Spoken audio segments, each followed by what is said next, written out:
secrétaire général ka sɛbɛn dɔ kɔni hukumu na a yirala k'a fɔ ko CMDT cakɛda la ko miliyari 3 de kɔni ŋanamu nka o sanubɔyɔrɔ dɔ kɔni na kɛrɛnkɛrɛnna internet fan fɛ ko bana sidɔnbali dɔ kɔni bɛ ka tiɲɛni kɔni kɛ yen nɔ minaga laganabaliya kɔni hukumu kɔnɔna la a yirala k'a fɔ ko cɛ Marifatugu taara bi mɔgɔw kan misiri kɔnɔ Zanbugu ko banbagati wɛrɛ dɔ kɔni taara ka ɲɛsin yen poste de contrôle mɔgɔw ma ni maa 5 kɔni fatura an balimaw aw bisimila an ka bi don kibaru kɛnɛ kan an bɛna da don ni kibaruya kɔnɔna k'u walawala kibaruya fɔlɔ o bɛ tali kɛ yuruguyurugu kɛlɛli kan an ka jamana kɔnɔna la a yira k'a fɔ ko min ye vérificateur général ye ko ale ka rapport kɔnɔna la a ye rapport dɔ bɔ k'a yira k'a fɔ ko CMDT cakɛda ko ka daminɛ san 2017 la fo ka taa bila san 2020 kɔnɔna la ko yuruguyurugu dɔ kɔni kɛra yen ko fo ka miliyari 3 kɔni bɔ ɲɔgɔn kɔ kɔni dun ayiwa a yirala k'a fɔ ko wagati maa min tun bɛ CMDT kɔni ɲɛmɔgɔya la ko ye Baba Berete wa ko kɛra min ye Ibrahim Boubacar Keita kɔni ka fanga kɔnɔna la a yirala k'a fɔ hali bi o sɛbɛn kelen kɔnɔna la ko maa min ye CMDT kɔni ɲɛmɔgɔ ye an bɛ wagati min na bi ni ale yɛrɛ tɔgɔ ye Nango Dambele ko ale tun ye ministre ye a wagati ayiwa o de senfɛ kuma caman kɔni bɛ ka fɔ min ye nin sɛbɛnko in kɔnɔna ayiwa an bɛ wagati min na ko bi kɔni ni magofɔli ninnu kɔni welelen don bɔgɔ jeninen sanfɛ ko u ka taa ɲɛfɔli kɔni kɛ sabula a yirala k'a fɔ ko CMDT cakɛda kɔnɔna ko ale yɛrɛ kɔni kɛra i n'a fɔ banque ko min ye miliyɔn 500 ale n'a kunkanfɛn ye ko o de kɔni juru donna CMDT yɛrɛ baarakɛlaw kɔni na ko o ye ko ye ko min man ka tɛ ka kɛ CMDT kɔni sariya kɔnɔ ko sabula CMDT ale yɛrɛ kɔni tɛ banque ye wa a yamaruyalen tɛ ka juru don baarakɛmɔgɔw la nka ko ni juru in kɔni bɛɛ lajɛlen kɔni donna ko nka o si ma sara o de hukumu kɔnɔna la ko sɛgɛsɛgɛliw kɔni bɛ ka kɛ juru bɛ maa minnu na walasa u bɛɛ lajɛlen ka juru sara ani o tɛmɛnen ka bɔ yen ko dugu 2 bɛ yen nɔ ko o dugu 2 la a yirala k'a fɔ ko ekɔliso kɔni jɔra yen ni CMDT wari ye ko n'i ye CMDT sariyaw kɔni lajɛ ko o ekɔliso ninnu man ka tɛ ka jɔ ko o tɛ CMDT ka baara ye ko miliyɔn caman de fana donna o ekɔliso ninnu kɔni jɔli fana la wa o fana ka kan ka sɛbɛn ani ko marché kɛrɛnkɛrɛnnenya min ye CMDT mɔgɔw kɔni bɛ baara kɛ informatique minɛn minnu na ko o marché tun bɛ dɔ fana bolo ko miliyɔn 10 ani kɔ ko o de fana donna o marché in na wa ko a yirala k'a fɔ ko yuruguyurugu kɔni b'o o sira fana fɛ o de tun na ni magofɔlen ninnu kɛrɛnkɛrɛnnenya Baba Berete ko ale kɔni bololen don bɔgɔ jeninen sanfɛ ko a ka n'a yɛrɛ ɲɛfɔ sabula yuruguyurugu waleya kɔni kɛra ale ka cakɛda kɔnɔna na o senfɛ min ye kunnafonidilaw ye u kɔni bɛ ka ɲɔgɔn sɔrɔ u ka kunnafoni sɛbɛnw kɔni sanfɛ sabula dɔw y'a yira k'a fɔ ko Baba Berete kelen man ka tɛ ka wele ko nin wagati in bɛ kɛ tuma min na ko min ye CMDT ɲɛmɔgɔ kura ye ni ale yɛrɛ tɔgɔ ye Nango Dambele ko ale tun bɛ ministeriya la ko n'i y'a sɛgɛsɛgɛ ko a bɛ dɔ kalama a la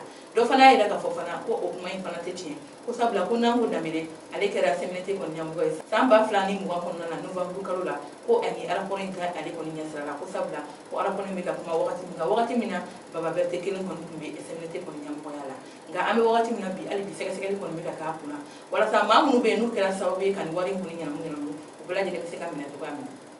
ayiwa o tɛmɛnen ka bɔ yen kibaruya wɛrɛ m'an bolo ka da tulo kan o de ka fɔ Intellit ni ale yɛrɛ bɛ Gawo mara la a yirala k'a fɔ ko bana sidɔnbali dɔ kɔni bɛ ka tiɲɛni kɔni kɛ yen ayiwa kibaruya minnu sera ma kunya la olu y'a yirala k'a fɔ ko sanubɔyɔrɔ min bɛ Gawo fan fɛ ni a bɛ Intellit kɔni mara la ni yen yɛrɛ ni Gawo kɔni bɛ kilomɛtiri 90 kɔni bɔ ɲɔgɔn kɔ kɔni bɔ ko nin sanubɔyɔrɔ ni ale yɛrɛ tɔgɔ ye Antarkat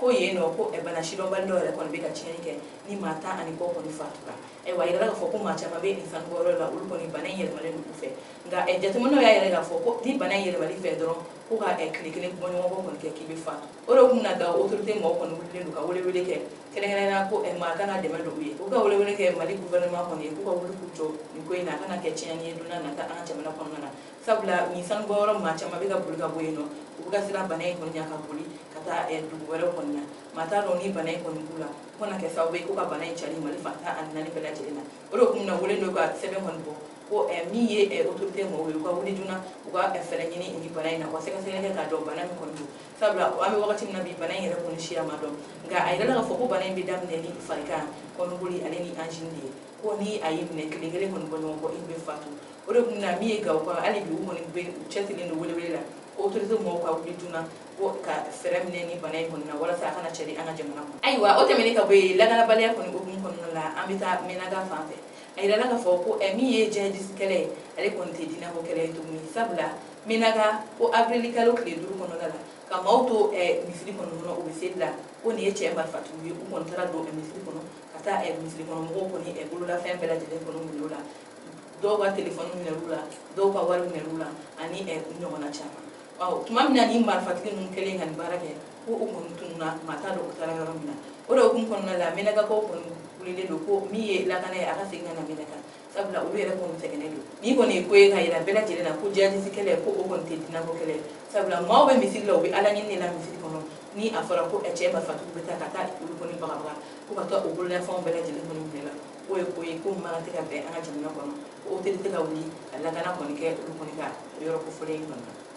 ayiwa kibaruya kuncɛla kibaruya wɛrɛ man bolo ka dɔ bolo kan o de ka fɔ Zanbugu a yɛrɛ la ka fɔ ko banbagati wale dɔ kɔni kɛra yen ni maa duuru kɔni kɔnɔna o min na ayiwa kibaruya minnu sera ma kɔɲa la o de y'a yɛrɛ la ka fɔ ko min ye avril kalo tile fɔlɔ ye kunun alamisa ko Zanbugu poste de contrôle la ni an ka finitigi dɔw kɔni tun bɛ yen nɔ ko cɛ marifatigiw dɔw kɔni taara yen ko ka banbagati wale ta ka ɲɛsin an ka finitigiw kɔni ma ayiwa o hukumu kɔnɔna na a yɛrɛ la ka fɔ ko min ye maa duuru bɔ ɲɔgɔn kɔ ye olu kɔni fatura maa fila olu kɔni ye gendarme ye maa kelen ale ye polisi ye wa maa tɔ fila ninnu ko olu kɔni tun ye civil ye ayiwa ko ni cɛ marifatigi ninnu kɔni ye nin baara in kɔni kɛ u bɔlen ye ko u kun ɲɛsin dugu wɛrɛ kan nin yɔrɔ kofɔlen in na ni o tɔgɔ ye Waranga ye ka taa yen yɔrɔ kofɔlen in na tuguni ayiwa an b'a ladɔnniya k'a yira k'a fɔ ko nin yɔrɔ kofɔlen fila bɛɛ lajɛlen bɛ Kulukoro mara de kɔnɔ ayiwa kunnafoni minnu sera ma tuguni olu y'a yira k'a fɔ ko nin cɛ marifatigi ninnu bɛɛ lajɛlen kɔni tun bɛ moto de la ayiwa o de kun na ko welewele bilalen don an ka finitigiw ma ayiwa sabula an bɛ wagati min na yiralen don k'a fɔ an ye ko armée monte en puissance o de ye k'a fɔ ko armée kɔni bɛ ka taa tugu banbagatiw kɔni na nka ko o kana ɲinɛ k'a yira k'a fɔ ko banbagatiw cɛnsilen don Mali fantan ani naani bɛɛ lajɛlen na kɛrɛnkɛrɛnnenya Kulukoro fanfɛla la o kɔni ta tɛ dogo la bɛɛ lajɛlen kɔni b'o kalama o de kun na ko o ci bilalen don finitigiw ma u ka wuli k'u kɔfilɛ Kulukoro n'a lamini na walasa u bɛ se ka ni banbagati ninnu gɛn cogo min na taa ka bɔ yen nɔ ayiwa an balimaw ni ne kɔni tun ye an ka bi dun kibaru ye ka da u tulo kan aw ni ce aw ka kulomajɔ la aw k'an bɛn an ka dun kibaru wɛrɛ kɛnɛ kan